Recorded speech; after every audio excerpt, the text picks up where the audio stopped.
to Quality Connect YouTube channel. I'm Trevor and this is Andrew. And today we're going to be talking about new home warranty and builder's license. So here's a quote from John Ruskin. It says, "Quality is never an accident. It is always the result of intelligent effort." Now, here's a quick stat for you from Stats Canada. There were 15,271 single-family homes completed in the first quarter of 2019. So that's a lot of houses. Yeah, that's a lot of construction. It is. Tell me a little bit more about new home warranty and any changes that are coming up. I'm not too sure of any changes that are coming up, but as of February 1st, 2014, new home warranty was made mandatory for Alberta, and I know it's very similar in BC and Saskatchewan, but they've changed it in Alberta. You now have 1 year of building materials, which was common throughout most builders, but what they've added is 5 years for the building envelope, which is exactly what it sounds. It's the envelope of your house, so it's water tightness around your windows, it's your siding, stucco, whatever you got on the exterior, and obviously the roof, foundation, everything like that. Basically the entire, like it says, envelope of your house. And then 10 years on structural, which wasn't on there before. Pretty self-explanatory. The structure of your house, the bones, if it's, it should still be standing after 10 years.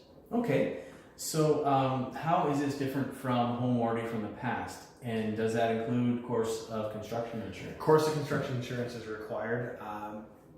It's like liability insurance when you're driving a car. It's something you hope to never have. It's something very easy to get. And basically course of construction insurance covers you if someone, say, sneaks onto your site after hours, falls down and hurts themselves, burns the house down and the neighborhood down. Course of construction insurance covers the construction of your property. If for some reason you go with a trade that doesn't have insurance, I highly recommend against that. Or after hours. If you hire a trade and they're on site, their insurance will cover the property, but as soon as they leave, that's your insurance that covers it. Or if you were on site, you were then the prime contractor on site, and your insurance is responsible for anything that happens. So something you don't ever want to use, but you don't ever want to get caught without.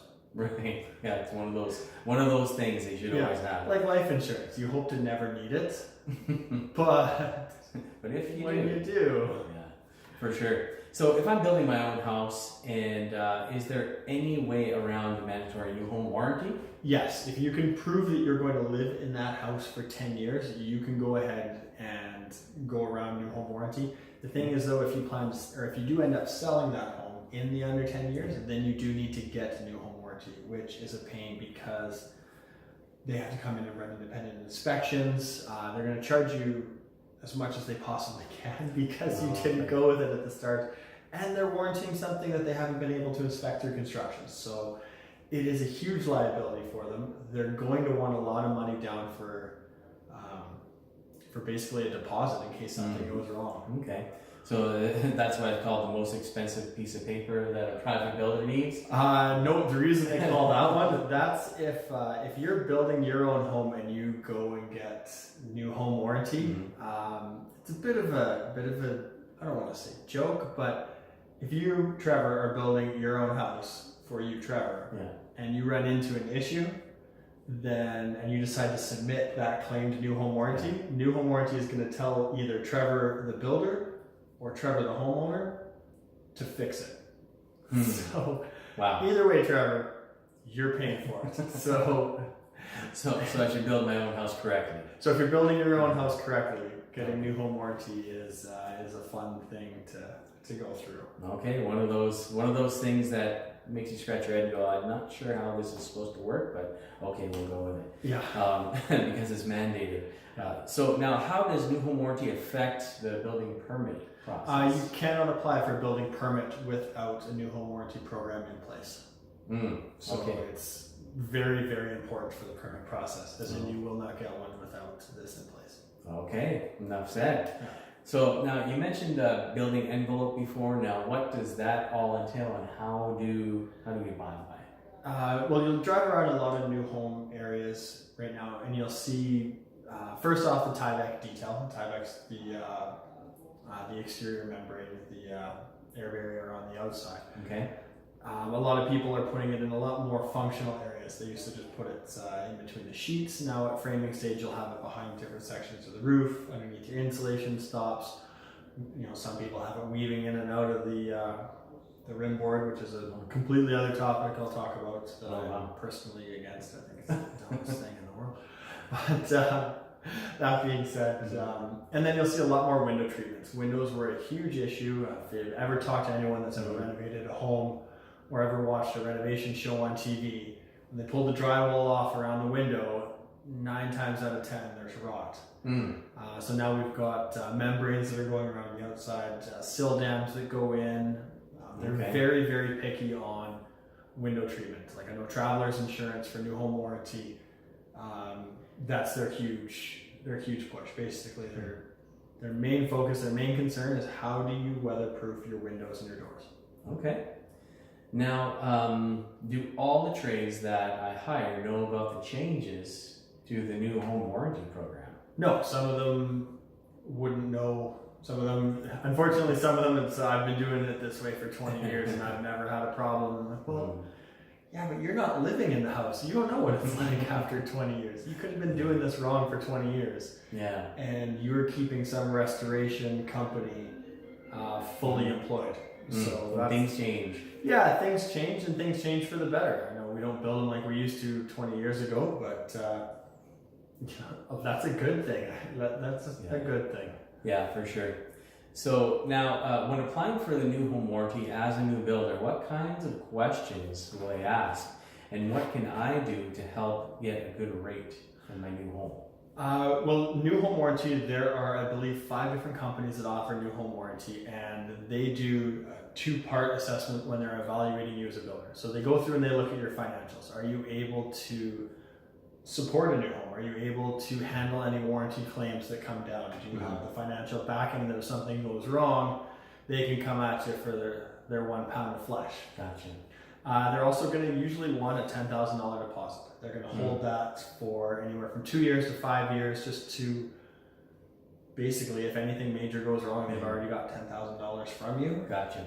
And then they'll either sue you for the rest, or I heard one wanted a firstborn, which I think is easier than paying $10,000. Right. Oh my gosh. But yeah, so that's the first part. They're going to go through and look at financials, and financials are financials. The second part, they want to know if you know what you're doing. So they're going to look at your either builder track record or any type of construction knowledge you got. Like if you know, you built 100 homes, you know what you're doing.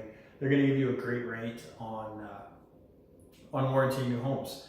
If you are an accountant and you are great with numbers, you have an amazing financial background, but you don't know which end of the hammer to swing, they'll warranty you, but they're going to want a whole lot of money because they don't know that you know how to build a home. And it's probably true because you might not know how to build a home.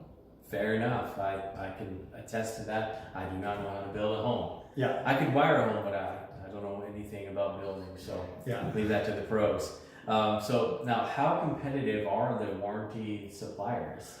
They're very competitive. It all depends. They're like insurance companies they are insurance companies. Financials are financials. Numbers are numbers. That's not a lot. It's more talking to them on how they're going to help you out with inspections, how they're going to help work through processes with you. There are some some new home warranty companies that will come out and do all of their own inspections, and they're out there to. They don't want warranty claims any more than you want warranty claims, so they're going to be there at different stages so that they can catch any potential problems ahead of time. They want to be the ones that say, yeah, we're proud to put our name on this house and we're going to stand by it, and we expect 0 claims, no problems, no issues. They want to know how you're going to handle any type of service after construction.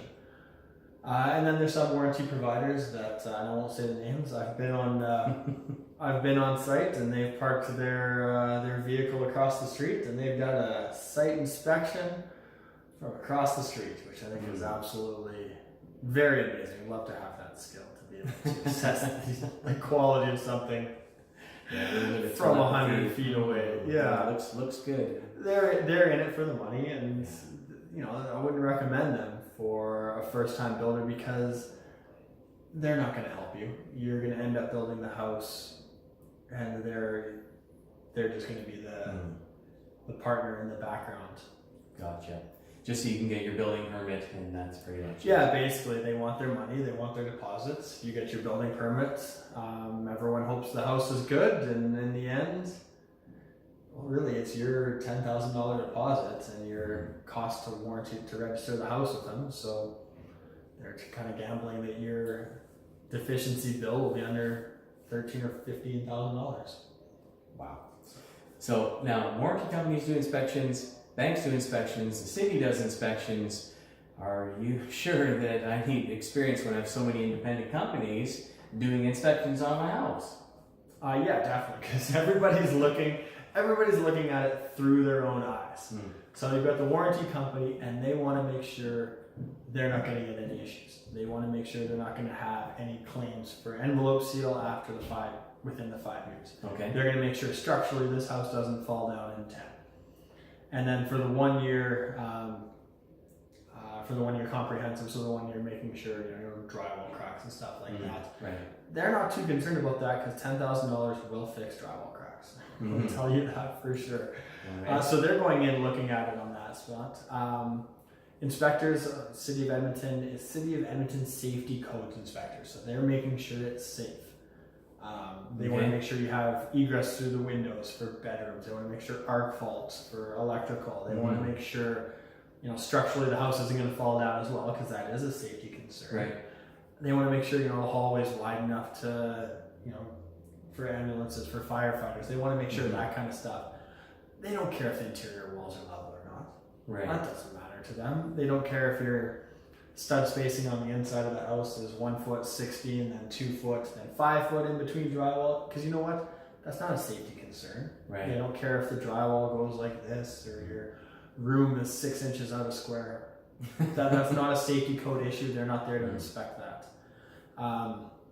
Banks. I love my banker. She is absolutely amazing. But I have had bankers call me and say, "We're here doing a site inspection for shingles. Are the shingles done?" And they were at the neighbor's house.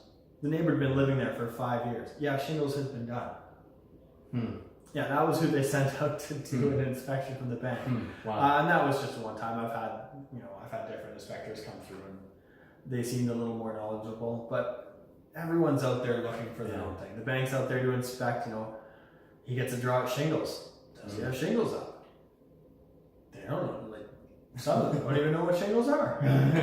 So I think it's that skin thing. Yeah, exactly. They're like, that house looks like it has shingles. I'm sorry, sir, you're looking at the wrong house. Wrong house. Yeah. So, everyone's out to do their own due diligence, but they're all looking at it through their own pair of shades. So Gotcha. You're going to want to have someone that's looking out for the best interest of you and the customer, checking the quality. Awesome. Well, thanks so much, Andrew. That was very informative, and I know that you guys got something out of that. And today, if you don't mind, give us a thumbs up, and also give us some comments down below. And don't forget to subscribe to the channel. We'll continue to bring you great content, great information about home building, construction processes, and all the different things that we can do to become better at what we are doing in the home building industry. So that's all for now, and we'll see you guys next time.